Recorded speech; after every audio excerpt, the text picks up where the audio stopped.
परमेश्वरको वचन हितोपदेश 29 को 25 को श्रृङ्खलालाई हामीले जारी राखिरहेका छौँ अनि यसभित्रको थुप्रो तत्त्वहरूलाई हामीले डिस्कस गरिरहेका छौँ अनि हामीले डिस्कस गर्दै गरेको अहिले चाहिँ हामी त्यो तीनवटा ट्री जो बाइबलमा लेखेको छ त्यही सन्दर्भमा हेर्दैछौँ अनि हामीले अलिभ ट्रीलाई हेरिसकेका छौँ अलरेडी अनि अलिभ ट्रीले चाहिँ हामीलाई के देखाइरहेको थियो भन्दाखेरि चाहिँ प्रभु यीशु ख्रीष्टमा जेन्टाइल्स अनि ज्युजहरू एउटै भएको भन्ने कुरालाई हामीले हेर्यौं अनि यो किन बुझ्न जरुरी छ भन्दाखेरि चाहिँ किनभने परमेश्वरले प्रतिज्ञा चाहिँ अब्राहमसँग गर्नुभएको थियो र हामीले जबसम्म त्यो एब्राहमिक कभनेन्टलाई हामी बुझ्दैनौँ हामीले त्यो आशिषलाई कसरी फलो गर्नु भन्ने कुरालाई पनि हामी जान्दैनौँ अनि हामीले एउटा कुरालाई अस्ति रोमीको किताब 9 अध्यायबाट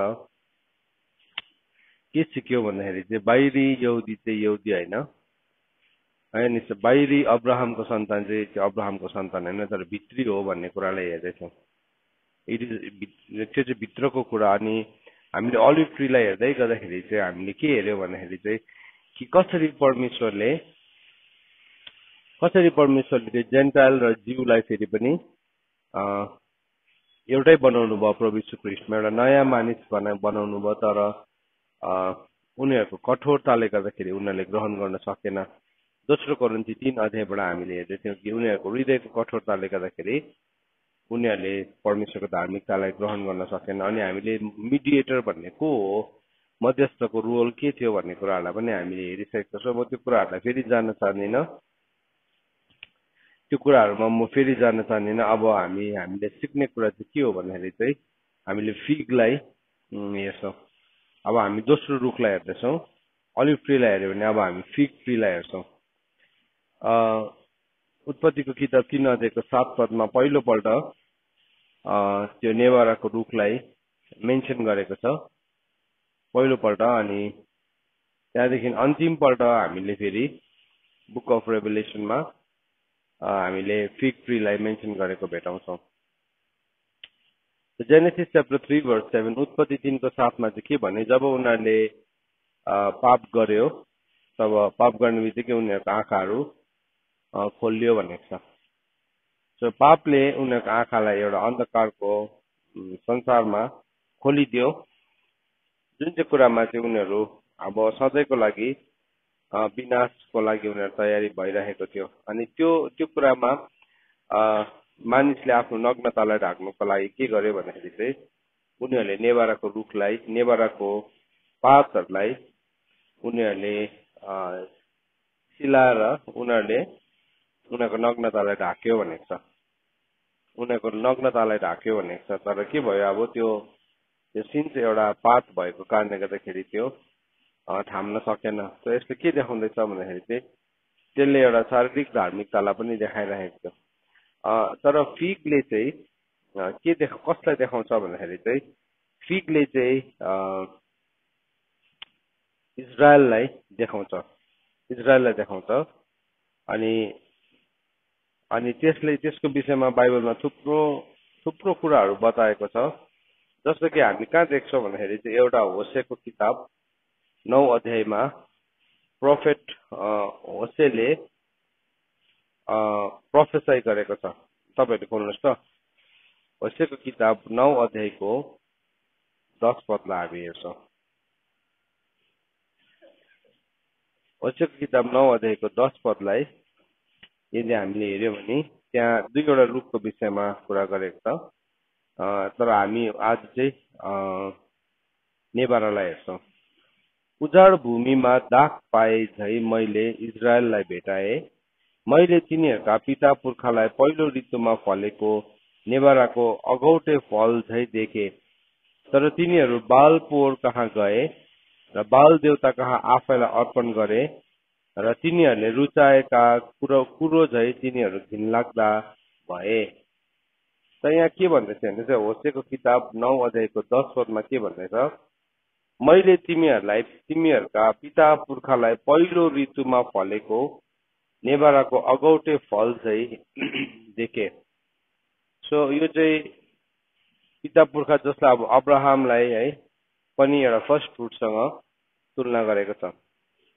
अब्राहम, इजाक अनि याकुबलाई अथवा सम्पूर्ण इजरायली जातिलाई नै एउटा पहिलोटो फलसँग तुलना गरेको थियो। तर के भयो अरे भन्दाखेरि चाहिँ तिनीहरूले चाहिँ बाल पोहोरमा चाहिँ के गर्यो, उनीहरूले बेविचार गर्यो। अब बाल पोहोर भनेको चाहिँ कहाँ हो हामीलाई थाहा छ, त्यो चाहिँ सितिम हो। त्यो चाहिँ गन्तीको किताब 25 अध्यायमा उनीहरू त्यो मोआबको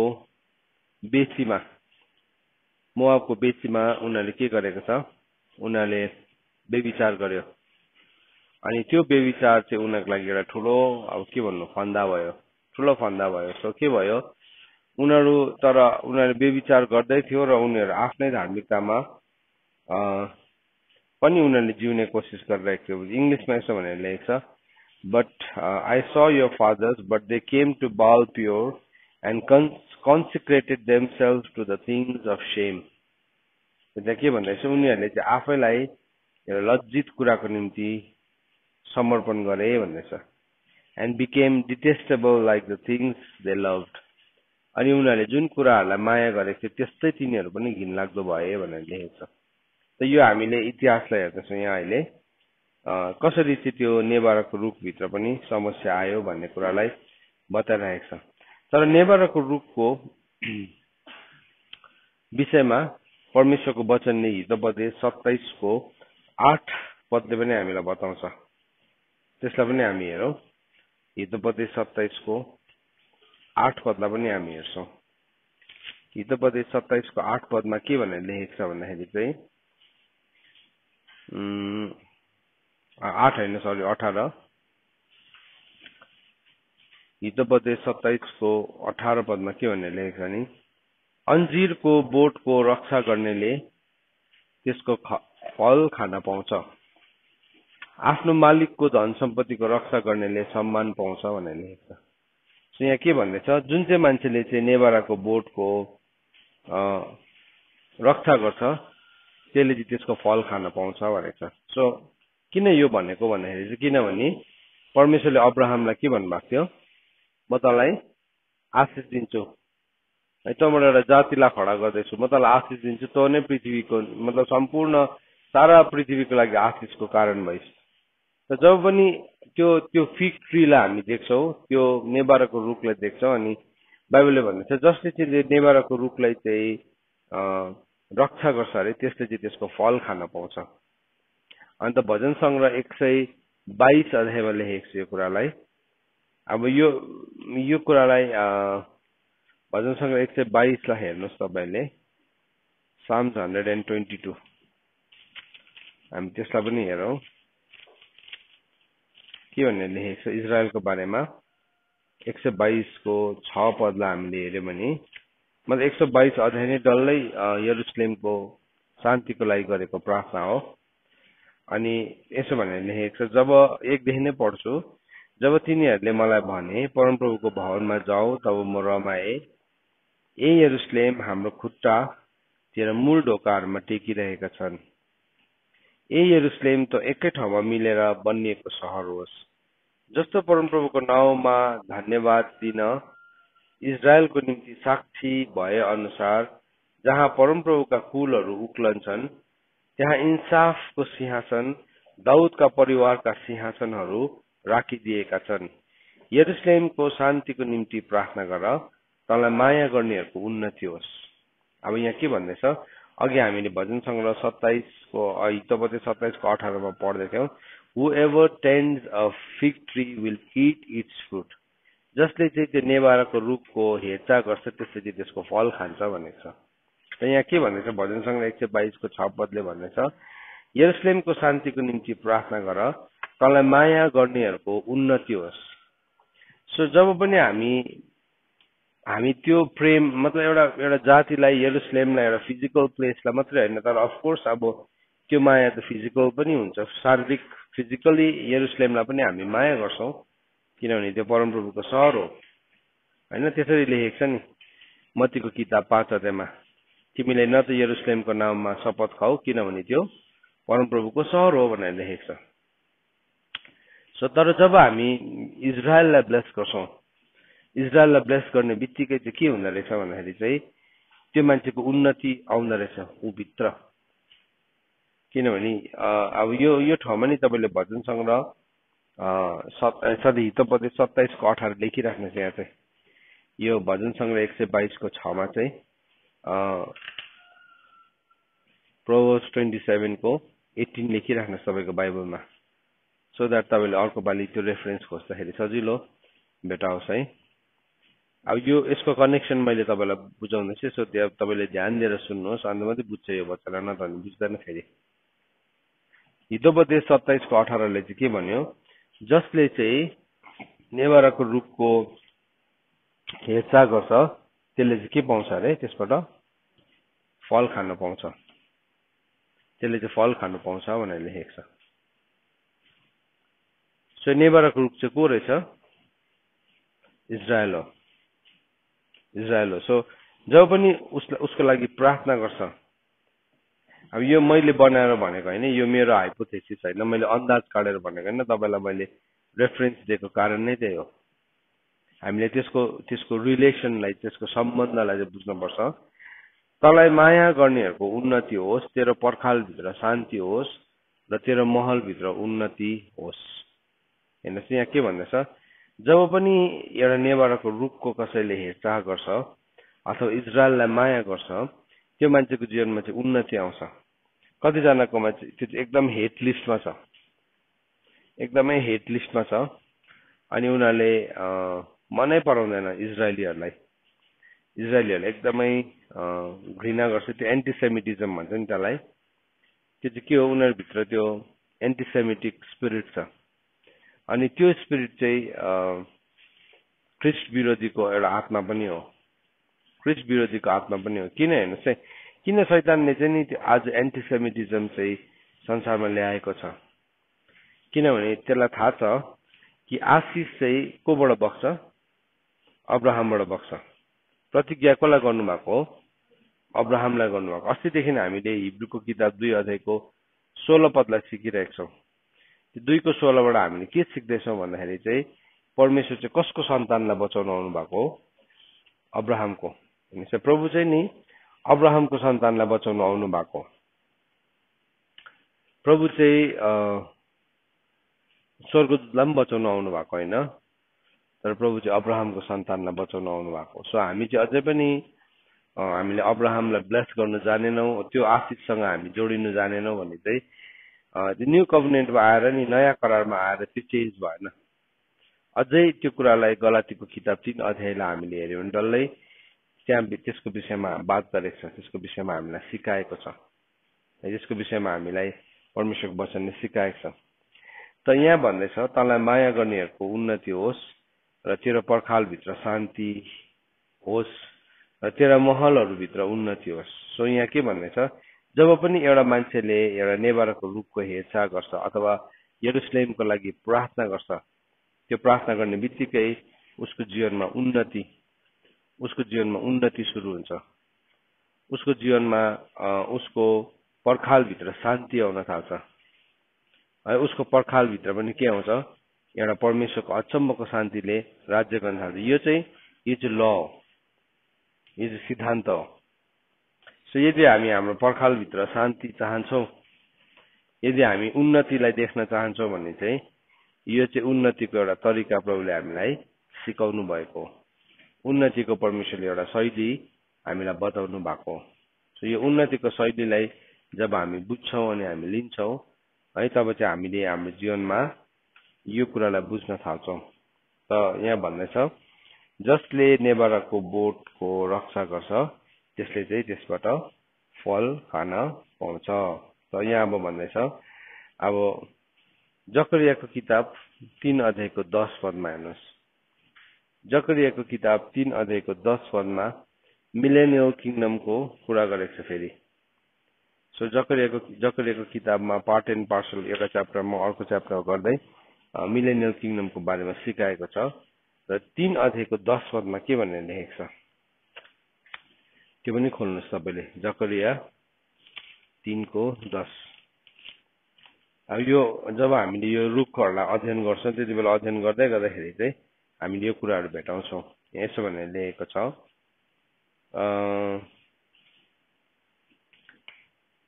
माथिदेखि नै पढौँ, 9 पददेखि नै पढौँ, 3को 9 पददेखि नै। हेर, यहोशुको सामने मैले राखेको ढुङ्गा चाहिँ एउटा ढुङ्गा हो जसमा 7वटा पाटा छन्। सेनाहरूका परमप्रभु यसो भन्नुहुन्छ, हेर, म त्यसमा खोप्नेछु र म यस देशको दोष एकै दिनमा दूर गरिदिनेछु भनेको छ। सो अहिलेसम्म चाहिँ नि संसारभरि यहुदीहरूले चाहिँ प्रभु यीशु ख्रीष्टलाई विश्वास नै गरेको छैन नि त। अन्त उनीहरू त अब के हो, ओरिजिनल बुलावट पाएको व्यक्तिहरू त उनीहरू हो नि त। के हुन्छ अरे त भन्दाखेरि चाहिँ प्रभुले भन्नुभएको छ कि म एकै दिनमा तिनीहरूको दोष मेटाइदिन्छु भन्नुभएको छ। अब यो कसरी मेटाउनु हुन्छ हामीलाई थाहा छैन। यो भन्नुहुने को हुनुहुन्छ? परमेश्वर हुनुहुन्छ। परमेश्वरले घोषणा गर्नु भएपछि त्यो कुरा हुन्छै हुन्छ। अब हामी कोही पनि होइन यसलाई च्यालेन्ज गर्ने, बरु भन्दा हामी यो कुरालाई विश्वास गर्छौँ। प्रभुले भन्नुभएको छ इट विल टेक प्लेस है। अनि यहाँ भन्नुहोस्, त्यस दिन तिनीहरू हरेकले आफ्नो छिमेकीलाई दागको बोटमुनि र नेभाराको बोटमुनि बोलाउने छन्, सेनाहरूका परमप्रभु भन्नुहुन्छ। अब के हो, मिलेनियल किङडम भित्र चाहिँ अब के हुन्छ अरे, फेरि पनि मान्छेहरूले चाहिँ मानिसहरूलाई केसको बोटमुनि बोलाउने छ? दागको बोटमुनि अनि नेभाराको बोटमुनि। दुईवटा कुरालाई हामी देख्दैछौँ। मिलेनियल किङडममा चाहिँ फेरि पनि मान्छेहरू त्यो नेभाराको बोटमुनि आउँछ। त्यो चाहिँ के हो? त्यो बोटमुनि आउनु भन्ने कुरा चाहिँ के हो? त्यो आशिषभित्र आउनु, त्यसको छायामा आउनु। किनभने बाइबलमा लेखेको छ यशायाको किताब 2 अध्यायमा कि अब व्यवस्था चाहिँ कहाँबाट आउँछ? फेरि सियोनबाट आउँछ। सो व्यवस्था चाहिँ फेरि सियोनबाट आउँछ। त्यस कारणले गर्दाखेरि चाहिँ अन्तको दिनमा परमेश्वरको पर्वत चाहिँ सबै पर्वतहरूभन्दा के हुन्छ? उच्च पारिनेछ। सो यशायाको किताब 2 अध्यायको 1 देखि लिएर 5 पदसम्म तपाईँले पढ्नु भने त्यहाँ लेखेको छ। अन्त के भनेको छ? आओ हामी परमेश्वरको ज्योतिमा हिँडौँ, let us walk in the light of the Lord. So त्यो रुख मुनि। अनि यो एक्सप्रेसनलाई हामी अर्को ठाउँ कहाँ भेटाउँछौँ भन्दाखेरि चाहिँ यूहन्नाको किताब 1 अध्यायमा पनि हामी भेटाउँछौँ। यूहन्नाको किताब 1 अध्यायमा जब प्रभु नथानिएलसँग बात मार्दै हुनुहुन्थ्यो, त्यहाँ के भन्नुभएको छ? यूहन्नाको किताब 1 अध्यायको 51-52 पदभन्दा अगाडि हामी देख्छौँ। त्यहाँ यसो भनेर लेखेको छ, 51मा हेर्नुहोस्, 48मा हेर्नुहोस्। 48मा नथानिएलले उहाँलाई भने, तपाईँले मलाई कसरी चिन्नुभयो? येशूले तिमीलाई जवाब दिई भन्नुभयो, फिलिपले तिमीलाई बोलाउन अघि तिमी नेभाराको रुखमुनि हुँदा मैले तिमीलाई देखे। सो यो नेभाराको रुखमुनि भनेको चाहिँ नि एउटा एक्सप्रेसन हो बाइबलमा। यो चाहिँ एउटा भनाइ हो। सो लिटरली नेभाराको रुखमुनि देखे भनेको पनि हुन सक्छ, तर त्यो भन्दा पनि बेसी चाहिँ के बुझ्थ्यो भन्दाखेरि चाहिँ नेभाराको रुखमुनि भनेको चाहिँ नेभाराको रुखमुनि बस्ने भनेको चाहिँ के हो? जसले चाहिँ परमेश्वरको ललाई जान्दछ, जसले चाहिँ परमेश्वरको व्यवस्थालाई जान्दैछ। सो त्यो मान्छेलाई चाहिँ कसरी चिन्छ अरे? नेभाराको रुखमुनि बस्ने भनेको। किनभने जकरियाले के प्रोफेसी गरेको छ? जकरियाले गरेको प्रोफेसीमा चाहिँ के हुन्छ अरे? अन्तको त्यो दिनमा चाहिँ के हुन्छ अरे? त्यस दिन तिनीहरू हरेकले आफ्नो छिमेकीलाई दागको बोटमुनि र नेभाराको बोटमुनि बोलाउने छन्, सेनाहरूका परमप्रभु भन्नुहुन्छ। सो त्यो चाहिँ नेभाराको रुखमुनि भनेको चाहिँ एउटा लिटरली नेभाराको रुखमुनि भनेको होइन, तर त्यसले भनेको चाहिँ के हो? त्यो भनेको चाहिँ एउटा इजरायलको कुरा गरेको हो। इजरायल। अन्त उसलाई देख्ने बित्तिकै के भन्यो? एउटा यस्तो मान्छे जसमा प्रभुले के भन्नुभयो? कुनै पनि छल छैन, जसमा कुनै पनि यस्तो इजरायली जसमा छल नै छैन, जो चाहिँ के छ? उसकोमा छल छैन, सिनलेस छ। किन चाहिँ नथानिएलकोमा चाहिँ छल थिएन? वाइ? किनभने उसले परमेश्वरको राइचियस ललाई बुझेको थियो नि त। सो एउटा मान्छेले राइचियस ललाई बुझेपछि चाहिँ छलको ठाउँ नै हुँदैन उसको जीवनमा। किनभने परमेश्वरको राइचियस लले चाहिँ के गर्छ भन्दाखेरि चाहिँ मान्छेको जीवनबाट मृत्युको शक्तिलाई हटाइदिन्छ। पावर अफ डेथ चाहिँ के गर्छ? त्यो मान्छेको जीवनबाट हटेर जान्छ। प्रभु यीशु ख्रीष्टले चेलाहरूलाई भन्नुभयो यो कुरालाई। प्रभु यीशु ख्रीष्टले चेलाहरूलाई के भन्नुभयो भन्दाखेरि चाहिँ तिमीहरू जसले चाहिँ मेरो ललाई जानेका छौ है, यूहन्नाको किताब 8 अध्यायको 51 पदलाई हेर्नुहोस्।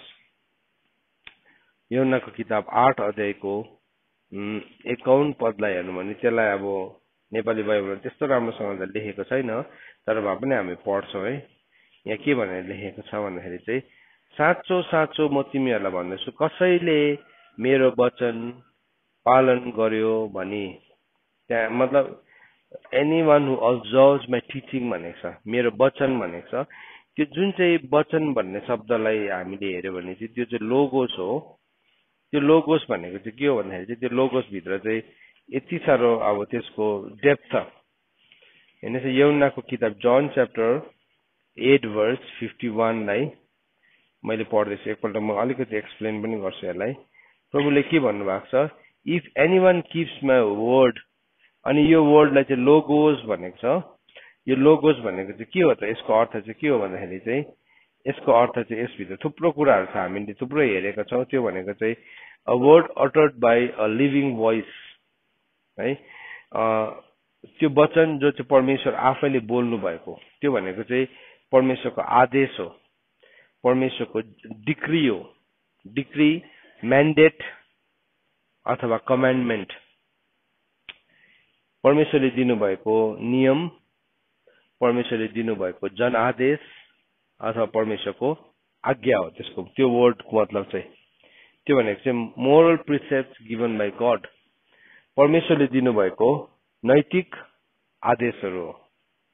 नैतिक आदेशहरू परमेश्वरले दिनुभएको नैतिक आदेश हो। त्यो भनेको चाहिँ जुन चाहिँ आदेश चाहिँ स्वयं परमेश्वरले दिनुभएको, त्यो भनेको चाहिँ परमेश्वरले अगमवक्ताहरूद्वारा बोल्नु भएको प्रोफेसीहरू हो। त्यो चाहिँ दोस्रो पत्रुस 1 अध्यायको 21 पद अनुसार, दोस्रो पत्रुस 1 अध्यायको 20 र 21 पद हेर्नुहोस्। यो पनि तपाईँले खोल्नुहोस् एकैछिन। किन चाहिँ नथनिएललाई चाहिँ त्यो यस्तो छल छैन र नेभाराको रुखमुनि बसेको हो भनेर उसलाई भनेको, त्यो एक्सप्रेसनलाई मैले तपाईँहरूलाई बुझाउँदैछ है। नबुझ्दाखेरि चाहिँ साँच्चैकै नेभाराको रुखमुनि बस्नुपर्ने रहेछ भन्ने कतिजनाले फेरि बुझ्छ है, त्यसरी बुझ्छ या त्यस्तो खालको इन्टरप्रिटेसनहरू आउँछ।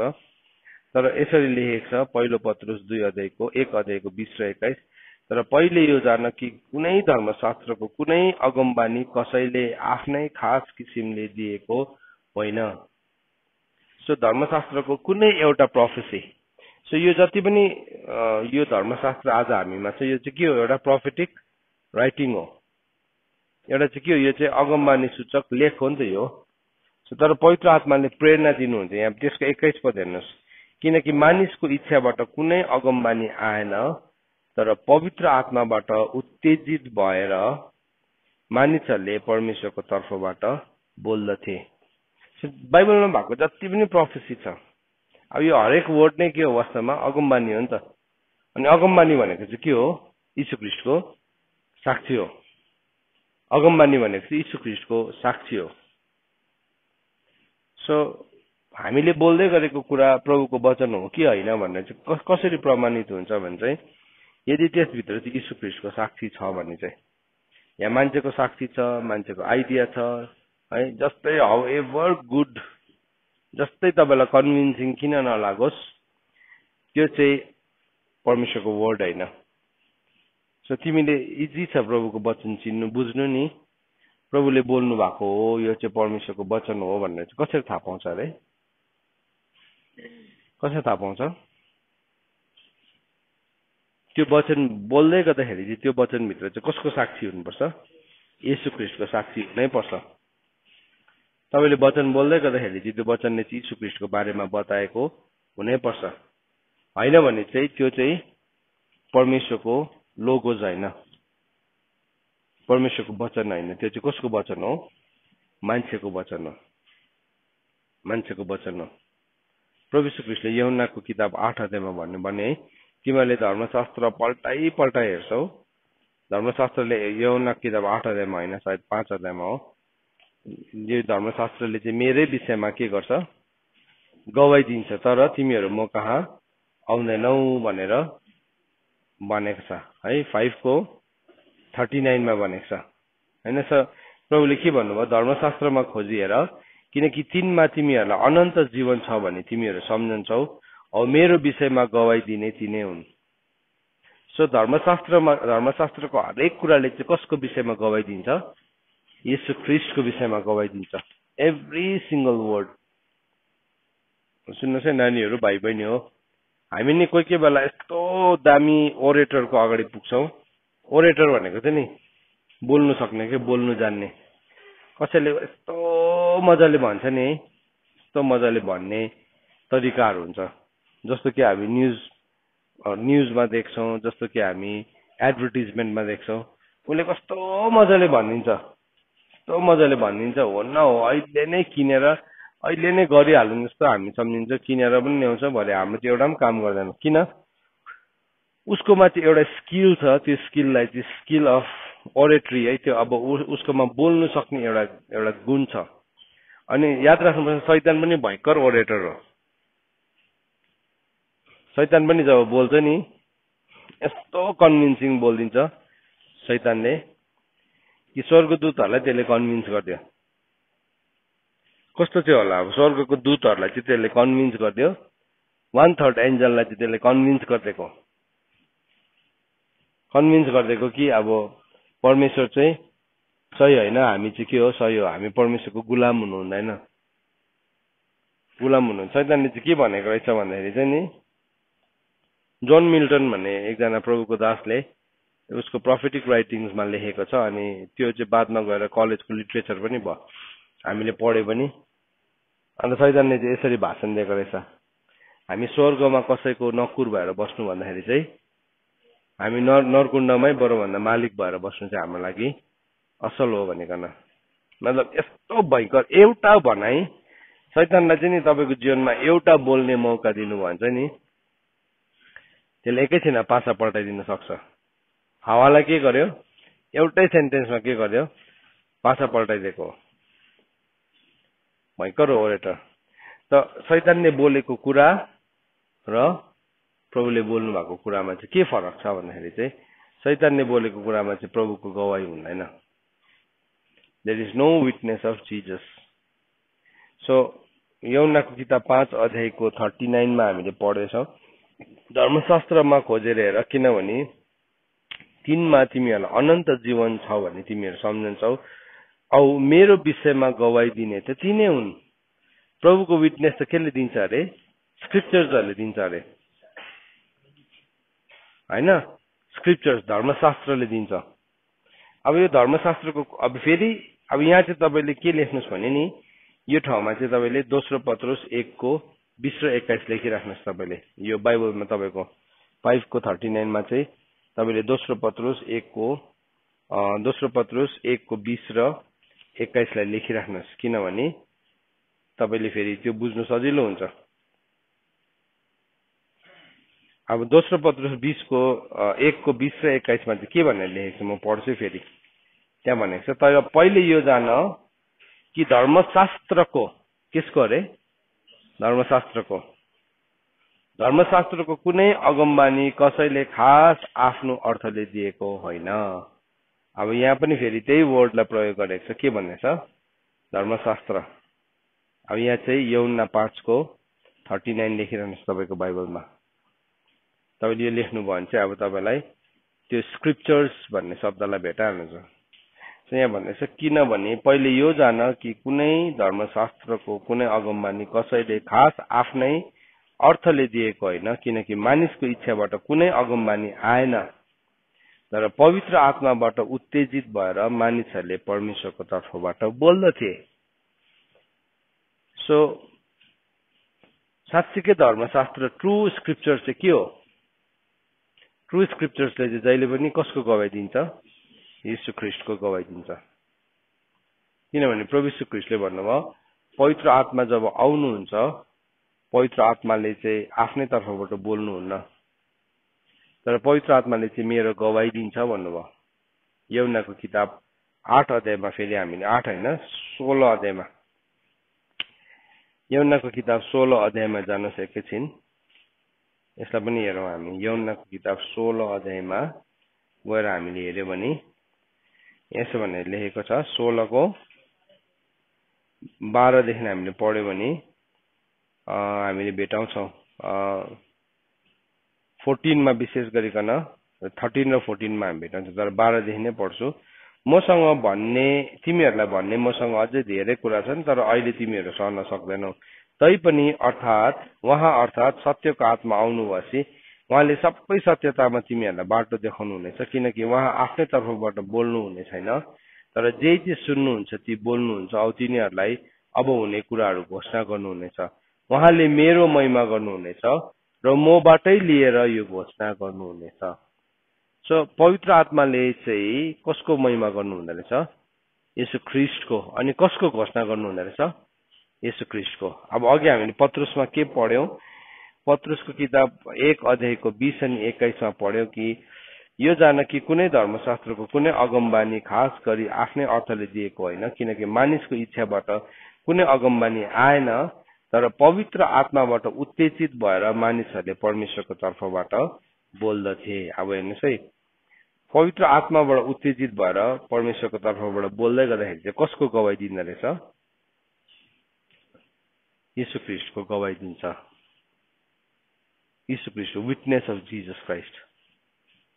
सो प्रभुले नथानिएललाई चाहिँ कसरी चिन्नु भयो? कसरी चिन्नु भयो? के थियो उसलाई चिन्ने साइन चाहिँ? के भन्नुभयो? तिमी चाहिँ यस्तो व्यक्ति जो चाहिँ कहाँ थियौ? अघि फिलिपले तिमीलाई भेट्नुभन्दा अगाडि तिमी के मुनि थियौ? नेभाराको मुनि थियौ।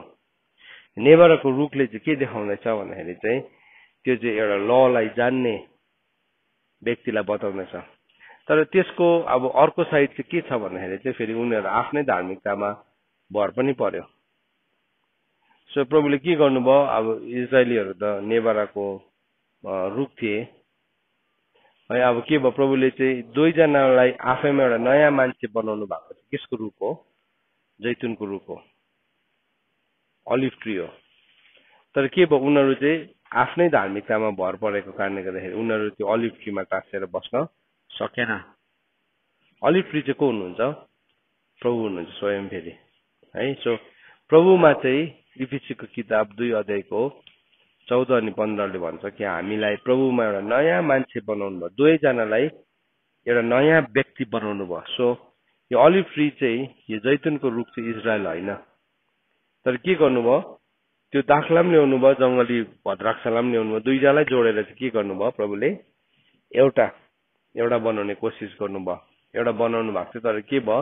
उनीहरू चाहिँ बस्नु चाहेन।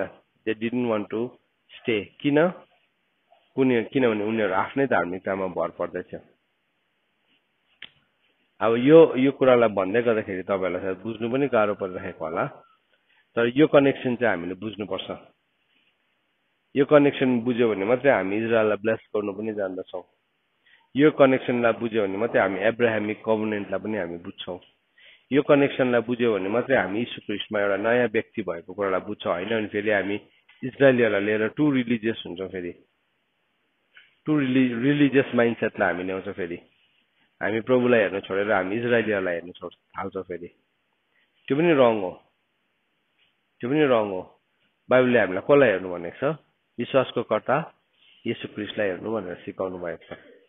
तर यहाँ चाहिँ एउटा सम्बन्ध चाहिँ छ, सम्बन्ध छ। सो त्यो नथानिएललाई भनेको कुरामा हामीले यहाँ थुप्रो पोइन्ट्सहरूलाई हेऱ्यौँ अहिले भर्खरै।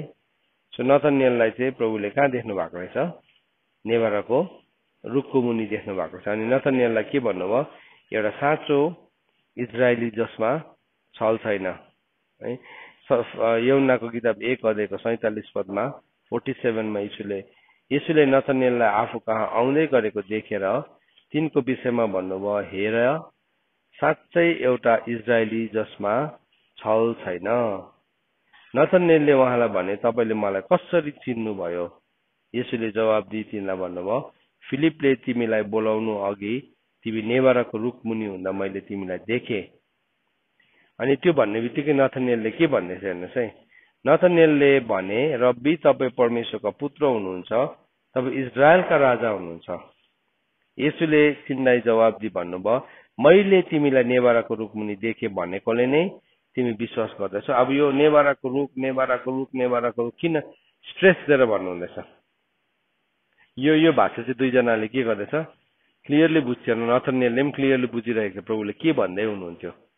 जकरियाको किताब 3 अध्यायको 10 पदलाई प्रभुले कोट गर्दै हुनुहुन्थ्यो त्यति बेला। किन उसले कसरी बुझे नथानिएलले? किनभने ऊ चाहिँ वर्स 12 वर्ष थियो। ऊ लसँग चाहिँ एकदमै राम्रोसँगले परिचित भएको कारणले गर्दाखेरि चाहिँ उसले जब प्रभुले भन्नुभयो नि उसलाई तिमी चाहिँ एउटा साँचो यहुदी जसमा कुनै पनि इजरायली जसमा छल छैन, मैले तिमीलाई नेभाराको रुखमुनि देखेँ भन्ने बित्तिकै उसले बुझिहाल्यो कि त्यो प्रोफेसीलाई चाहिँ कसले एक्सप्लेन गर्न सक्थ्यो भन्दाखेरि चाहिँ त्यो प्रोफेसीलाई चाहिँ केवल मसीहाले, एउटा ट्रु रिडिमरले मात्रै। किनभने हामीले अघि पढ्यौं 9 पदमा पढेको थियो, एकै दिनमा परमेश्वरले इजरायलको घरानाको पापलाई के गरिदिन सक्नुहुन्छ?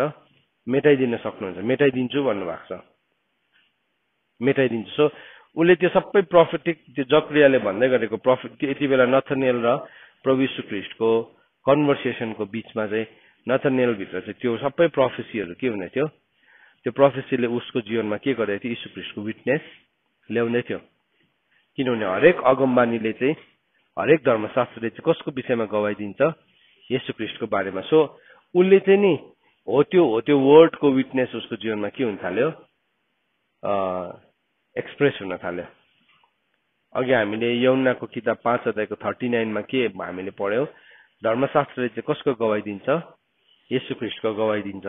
सो त्यो जब पनि प्रभुले त्यो धर्मशास्त्रलाई, त्यो नेभाराको रुखमुनि भन्ने धर्मशास्त्रलाई कोट गर्नुभयो नि, नथानिएलको जीवनमा कसको गवाई सुरु भयो? मसीहाको गवाई चाहिँ उसको जीवनमा सुरु भएको थियो। किनभने उसले जानेको थियो। हेर्नुहोस्, यो कुरालाई नि हामीले तपाईहरुले बुझ्नु हुँदैछ मैले भनेको कुरालाई? यो रिलेसनलाई बुझ्नु हुँदैछ? प्रभु र नथानिएल जुन चाहिँ जसरी बात मार्नु हुँदैछ, हामीले चाहिँ अहिले अब हाम्रो लाटा हिसाबले सोच्छौं नि त, हैन? लाटा हिसाबले हामीले के सोच्छौं? त्यो रुखमुनि भनेको है, त्यो किन नेभाराको रुख भनिरहनु पर्ने थियो? भन्ने छैन, रुखमुनि देखेको थियो मात्रै पनि भन्न सक्नुहुने थियो। तर के भन्दै थियो भन्दाखेरि चाहिँ प्रभु यीशु ख्रीष्टले त्यो भन्दै गर्नु हुँदाखेरि चाहिँ कुन चाहिँ वचनलाई कोट गर्नु भएको थिएछ? जकरिया 3:10। यहाँ तपाईले जकरिया 3:10 लाई लेखिराख्नुहोस्। यहाँ नेभाराको रुखमुनि भनेको चाहिँ नि, यहाँ तपाईले जकरिया 3:10 पदलाई लेखिराख्नुहोस्, सो दैट तपाईले अर्को पालि यो कुरालाई सिकाउनु पर्यो या तपाई आफैले बुझ्नु पर्यो भने तपाईले बुझ्नुहुन्छ त्यो नेभाराको रुखमुनि भनेको एक्सप्रेसन चाहिँ के हो। अनि त्यो भन्ने बित्तिकै नथानिएलले चाहिँ उहाँलाई भन्यो, रब्बी तपाई परमेश्वरको पुत्र हुनुहुन्छ। है, धर्मशास्त्रको हरेक वचनले कसको गवाई दिँदो रहेछ? यीशु ख्रीष्टको। सो नथानिएलले के गर्यो? त्यो गवाईलाई चिनिहाल्यो। बुझ्नुभयो तपाईले? सो प्रभु यीशु ख्रीष्टले चाहिँ उसको, अब तपाईले चाहिँ क्या एक्युरेट भनिदिनु भयो नि, आम्मा भनेन उसले। त्यो आधारमा भनेकै हैन उसले के गर्यो? उसले कसरी एक्सप्लेन गर्यो प्रभुलाई? वर्ड के चलाएको छ? रब्बाई भनेको छ। वर्ड त्यहाँ रब्बाई भनेर चलाएको छ। किन रब्बाई भनेर उसले एकैछिनमा, त्यो इजरायलीहरूले जोसुकैलाई एकैछिनमा रब्बाई भन्दैन, रब्बाई भन्नै सक्दैन। उसले किन कोट गर्यो त्यो रब्बाई भन्ने? म तपाईलाई अझै एउटा रेफरेन्स देखाउन चाहन्छु। यशायाको किताब 30:20 मा आउनुहोस् त। त्यहाँ के भनेर लेखेको छ? यशायाको किताब 30 अध्यायको 20 मै हुनुपर्छ, हैन? 30 अध्यायको 20 पदमा के भनेर लेखेको छ? औ माथिदेखि नै पढौँ न, 19 देखि नै पढौँ। आइजया 3:19 देखि पढ्छु। हे यरुसलेममा बस्ने सियोनका मानिस हो, तिमीहरू अब फेरि रुने छैनौ, किनभने तिमीहरू रोएको स्वर सुनेर उहाँले निश्चय तिमीहरूलाई अनुग्रह गर्नुहुनेछ। तिमीहरूको बिन्ती सुनेर उहाँले तिमीहरूलाई जवाब दिनुहुनेछ। औ परमप्रभुले तिमीहरूलाई दुःखको रोटी र क्लेशको पानी दिनु भए तापनि तिमीहरूको गुरु अझै लुकाइने छैन, तर तिमीहरूको आँखाले तिमीहरूको गुरुलाई देख्नेछ। सो यहाँ हेर्नुहोस् त, उसको आँखाले के गर्यो? कसलाई देख्यो? रब्बाईलाई देख्यो। गुरु, रब्बाई भनेको चाहिँ गुरु भनेको नि त। सो यहाँ हामीले यो जोनको च्याप्टर 1 वर्स कतिमा थियो? रब्बाई भनेको एक्सप्रेसन 1:49 मा छ। सो यहाँ तपाईले जोन 1 वर्स 49 लेख्नुहोस् यो ठाउँमा, अनि जकरिया 3:10 लेख्नुहोस्। 3 को 10 अनि जन 5 verse 39 राख्नुस्, यहाँ लेखिनुस् यो ठाउँमा। अनि उले यहाँ यो वचनमा एउटा अगमबानी थियो कि तिमीहरूको रबाई चाहिँ लुकाइँदैन, तिमीहरूको गुरु चाहिँ एक दिन के हुन्छ, रिभिल हुन्छ, तिमीहरूको गुरु चाहिँ प्रकट हुन्छ। सो त्यो नथनिएल चाहिँ एउटा धर्मशास्त्रलाई जान्ने भएको मान्छे भएको कारणले गर्दाखेरि चाहिँ उसले यो प्रोफेटिक राइटिङलाई के गरिरहेको थियो, बुझिरहेको थियो, उसले बुझिरहेको थियो। किनभने धर्मशास्त्रको कुनै पनि अगमबानी चाहिँ मानिसको आफ्नै इच्छाबाट आएको होइन, तर जब जब परमेश्वरको आत्माले मानिसलाई उत्तेजित पार्थ्यो उसले परमेश्वरको आत्माबाट प्रेरित भएर बोल्थ्यो। अनि त्यो चाहिँ सही अगमबानी हो भने कसरी थाहा पाउँछ, त्यो सही अगमबानीले चाहिँ कसको गवाई दिन्छ, येशू ख्रीष्टको, मसीहाको, क्राइस्टको टेस्टिमनी दिन्छ। अनि अब नथनिएलले चाहिँ जो चाहिँ एउटा जसले चाहिँ व्यवस्थालाई जानिरहेको थियो उसले यो सबै प्रोफेटिक राइटिङ्सहरूलाई बुझेको थियो। उसले सबै प्रोफेटिक राइटिङ्सलाई बुझेको कारणले गर्दाखेरि यीशु ख्रीष्टलाई उसले एकैचोटि के भनेर सम्बोधन गर्यो, रबाई भनेर गर्यो। किन रबाई भन्यो भन्दाखेरि चाहिँ किनभने यशायाले अगमबानी गरेको थियो तिमीहरूको गुरु चाहिँ तिमीहरूदेखि लुकाइँदैन, तर त्यो गुरुको साइन चाहिँ के हुन्छ भन्दाखेरि चाहिँ उसले चाहिँ अब के गर्छ, उसले चाहिँ त्यो गुरुको साइन चाहिँ के कहाँ छ, त्यो गुरुको चिन्ह चाहिँ भन्दाखेरि चाहिँ धर्मशास्त्रभित्र नै उसको गवाई छ। सो प्रभुले नथनिएलले बुझ्ने भाषामा एकदमै भन्नुभयो, एकदमै बुझ्ने भाषामा भन्दाखेरि उसले के भन्यो, तपाईँ त रबाई हुनुहुन्छ, यु आर रबाई, तपाईँ रबाई हुनुहुन्छ, तपाईँ चाहिँ त्यो गुरु हुनुहुन्छ, किनभने अब तिम्रो गुरु लुकाइँदैन। अन्त प्रभुले के भनेर एन्सर दिनुभएको छ, प्रभुले भन्नुभयो तिमीले चाहिँ यी भन्दा ठुला ठुला कुराहरू देख्नेछौ। अनि उहाँले तिमीलाई भन्नुभयो साँचो साँचो म तिमीलाई भन्दछु तिमीले स्वर्ग खोलिएको औ परमेश्वरका दूतहरूलाई मान्छेको पुत्रमाथि उक्लन्दै र ओर्लन्दै गरेको देख्नेछौ। सो प्रभुले कुन चाहिँ प्रमिसलाई फेरि रिपिट गर्नुभयो भन्दाखेरि चाहिँ याकुबसँग गरेको ड्रिमलाई प्रभुले के गर्नु फेरि उसलाई बताउनु भयो। यो स्वर्ग खोलेको र स्वर्गदूतहरू ओहोर दोहोर गर्दै गर्दै कसले देखेको थियो, याकुबले देखेको थियो नि त, याकुबले देखेको थियो। सो प्रभुले के गर्नुहुँदैछ, दुईजनाको प्रभु यीशु ख्रीष्ट र नथनिएलको ल्याङ्ग्वेजलाई तपाईँले हेर्नु भने नि यसरी साधारण मान्छेसँग बात मार्नु भएको छैन। प्रभु चाहिँ एउटा धर्मशास्त्रलाई जान्ने मान्छेसँग, सायद त्यहाँ भएको अरू चेलाहरूले बुझेन मलाई, हामीले यो वचनलाई अहिलेसम्म कसरी बुझिरहेको थियौँ त्यस्तै भयो होला अरूहरूलाई, सायद पत्रुसलाई त्यस्तै भयो होला, या किनभने पत्रुस त माछा मार्नुमा बिजी थियो है। सो उसले धर्मशास्त्रलाई त उसले अध्ययन गरेको थिएन, तर प्रभु यीशु ख्रीष्टको त्यो दलमा प्रभु यीशु ख्रीष्टको चेलाहरूको बिचमा नथनिएल जस्तो व्यक्ति पनि थियो जसले चाहिँ धर्मशास्त्रको के थियो, ऊ एउटा पण्डित थियो, धर्मशास्त्रलाई जान्ने व्यक्ति थियो। सो प्रभु यीशु ख्रीष्टले फेरि उसलाई के भन्नुभयो, ज्याकब्स ड्रिमलाई फेरि एक्सप्लेन गर्नुभयो। अनि के भन्नुभयो, याकुबले देखेको स्वर्ग ड्रिममा चाहिँ के थियो, उसले चाहिँ एउटा भर्याङ मात्रै देखेको थियो, अनि त्यो भर्याङमा स्वर्गदूतहरू ओहोरदोहोर गर्दै गरेको देखेको थियो, तर प्रभुले उसलाई एक्सप्लेन गर्नुभयो त्यो भर्याङ चाहिँ को हो भनेकन, बाटो चाहिँ को हो भनेकन नथनिएललाई एक्सप्लेन गर्नुभयो। सो प्रभु चाहिँ एउटा व्यवस्था जान्ने व्यक्तिसँग प्रभुले एक्सप्लेन गर्दै हुनुहुन्छ। सो त्यो यो ड्रिमको बारेमा हामी कहाँ भेटाउँछ हेर्नुहोस् ल, जेनेसिस 28:12 मा भेटाउँछ।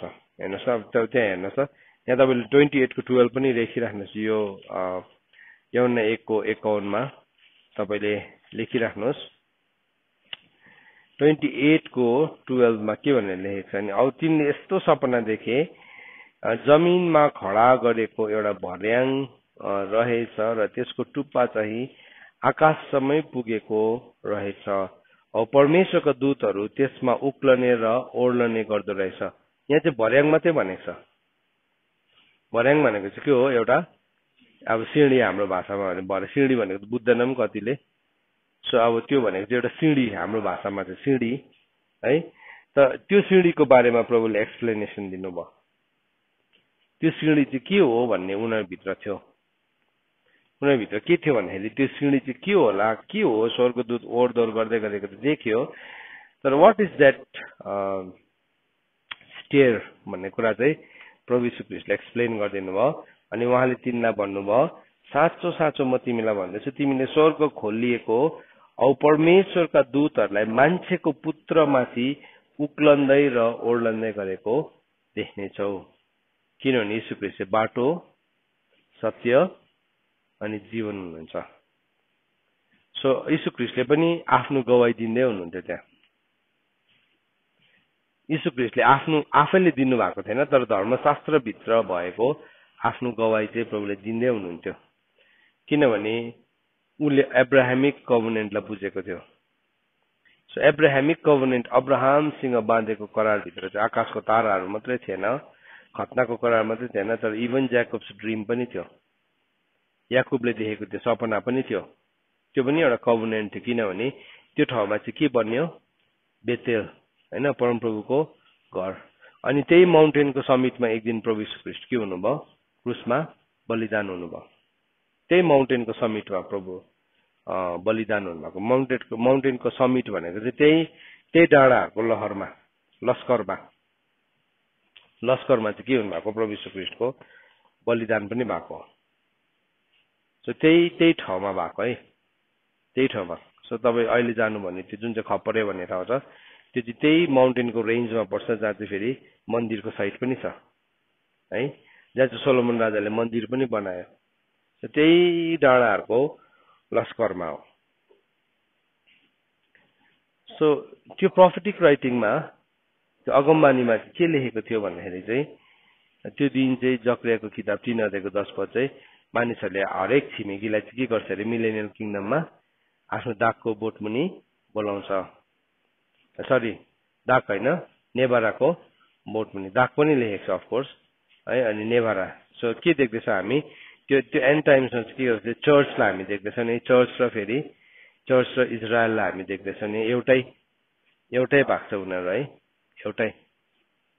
तर आज चाहिँ के छ? एन्टिसेमिटिजमको भावना छ संसारमा, जसले चाहिँ के गर्छ? इजरायलीहरूलाई घनघोर विरोध गर्छ। केही भने कि जुडाइजम भनिहाल्छ, केही भने कि परमेश्वरको कुराहरूलाई गलत इन्टरप्रिटेसन गर्छ, जोगी भन्छ, तुरै फुक्यो भने। त्यो सबै कुराहरू चाहिँ केसको भावना हो भन्नुहोस् त? त्यो चाहिँ एन्टिसेमिटिजमको भावना हो। त्यो भावनाले चाहिँ नि हाम्रो पर्खालभित्र शान्ति आउनु दिँदैन।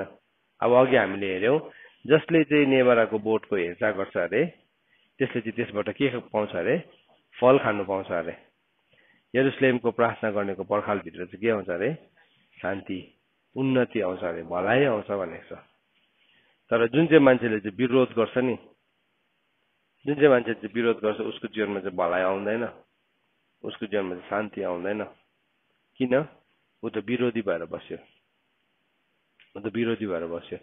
सो यहाँ हामीले यो फिग ट्री भन्दै गर्दाखेरि, नेभाराको रुख भन्दै गर्दाखेरि चाहिँ हामीले इजरायललाई देख्यौँ। अनि प्रभु यीशु ख्रीष्टले मत्तीको किताब 24 फेरि किसको विषयमा साइन दिनुभयो? नेभाराको रुखमा। 21 प्रभुले फिग ट्रीलाई सराप्नु पनि भएको छ। नेभाराको रुखलाई प्रभुले सराप्नु भएको छ। 21 18 लिएर 20 म्याथ्यू च्याप्टर 21:18-20 चाहिँ उहाँले फिग ट्रीलाई के गर्नु भएको छ? श्राप दिनुभयो, कर्स गर्नुभयो। अनि के भन्नुभयो? अब तँबाट चाहिँ कसैले पनि फल नखाओस् है, तँबाट चाहिँ अब कसैले पनि फल खानु पाउँदैन, कर्स दिनुभयो। त्यो कर्सको एउटा टाइमिङ थियो है। त्यहाँदेखि त्यो टाइमिङको बारेमा चाहिँ युग सकिँदै गर्दाखेरि चाहिँ प्रभुले फेरि के भन्नुभयो? मत्तीको किताब 24:32 लिएर 33 जब पनि त्यसको हाँगा कमुलो भएर आउँछ अनि त्यसले पातहरू निकाल्छ, त्यति बेला तिमी थाहा पाउँछौ कि ग्रीष्म ऋतु चाहिँ नजिकै छ। अनि जब तिमीले सबै हुँदै गरेको देख्छौ, त्यति बेला जान कि प्रभु चाहिँ ढोकामै हुनुहुन्छ।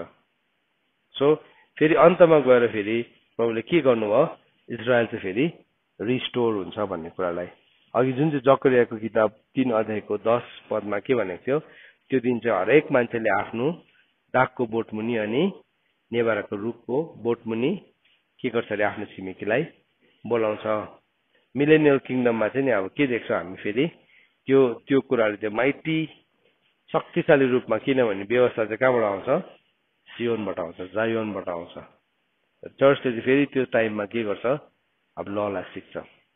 अब यो चाहिँ के हो भने नि वास्तवमा यो चाहिँ आज किन यत्रो बेसी यसको विषयमा सम्बन्ध बताएको भन्दाखेरि चाहिँ वास्तवमा पर्फेक्ट ल अफ फ्रिडम स्वतन्त्रताको सिद्ध व्यवस्था चाहिँ नि यो कुराहरूको बुझाइबाट आउँछ हाम्रो जीवनमा। यो कुराहरूको बुझाइमा चाहिँ हामी भित्र स्वतन्त्रताको सिद्ध व्यवस्था आउँछ। तपाईले भन्नुहुन्छ कसरी आउँछ भन्दाखेरि अघि मैले तपाईलाई एउटा वचन दिएँ नि हैन, के भन्दै थियो वचन हिजोपदे 27:18 मा, जसले नेभाराको बोटको हेरचाह गर्छ त्यसले के पाउँछ, त्यसबाट फल खानु पाउँछ। सो त्यति सिद्ध व्यवस्था हो नि कसरी चाहिँ हामी फ्रुटफुल हुन्छौँ, हामीले कसरी त्यो फललाई खानु पाउँछौँ भन्ने विषयमा चाहिँ हामीले त्यसबाट सिक्छौँ। सो प्रभुले कर्स पनि गर्नुभयो नेभाराको रुखलाई। अनि के भन्नुभयो है, त्यो नेभाराको रुखलाई कर्स गर्दै गर्दाखेरि चाहिँ त्योबाट चाहिँ अब कसैले पनि फल नपाओस्। त्यही 21 अध्यायमा हामीले हेर्यो भने प्रभुले के भन्नुभयो, इजरायलीहरु फरिसीहरुलाई के भन्नुभयो, तिमीहरूले न त फल फलायौ है, सो तिमीहरूले फल फलाएनौ, त्यसकारणले गर्दाखेरि तिमीहरूकोबाट चाहिँ त्यो साँचाहरू के गर्छु म अब खोज्छु र एउटा यस्तो जातिलाई दिन्छु जसले चाहिँ त्यसबाट फल फलाउँछ। हेर्नुहोस् ल, यही 21 अध्यायमै भन्नुभएको छ। मत्तीको किताब 21 अध्यायमा 21:43 मा है, त्यो कर्स मात्रै गर्नु भएन तर बादमा गएर त्यसलाई एक्सप्लेन पनि गर्नुभएको छ। तर अब हामी यसलाई बुझ्दैनौँ त्यतिकै पढ्दाखेरि चाहिँ। तर प्रभु यीशु ख्रीष्ट नै हेर्नुहोस् ल 42 देखि पढेको छ। त्यहाँ प्रभुले फेरि यहाँ उखान भन्नुभएको छ है। अनि त्यो उखानमा प्रभु यीशु ख्रीष्टले इजरायलीहरूलाई फरिसीहरूलाई हप्काउनु भयो। अनि हप्काएर के भन्नुभयो, यसरी भन्नुभयो 41 देखि, तिनीहरूले उहाँलाई भने उसले ती दुष्ट मानिसहरूलाई नाश गर्नेछन् र दागबारीका अरू किसानहरूलाई ठेकामा दिनेछन् जसले उसलाई समय समयमा हिसाब बुझाउनेछन्।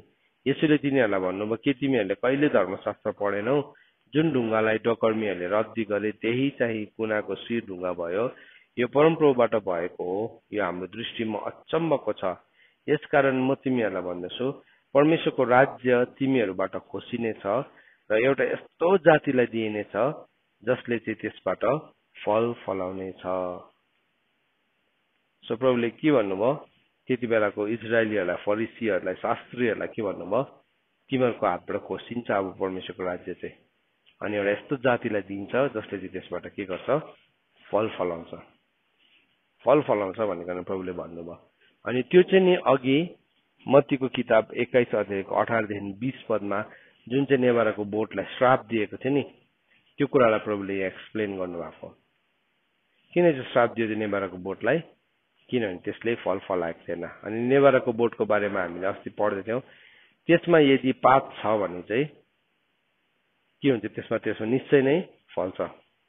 नेभाराको बोट चाहिँ कस्तो हुँदो रहेछ भने ओरिजिनल चाहिँ पहिला फल फल्छ, त्यहाँदेखि चाहिँ पात पलाउँछ।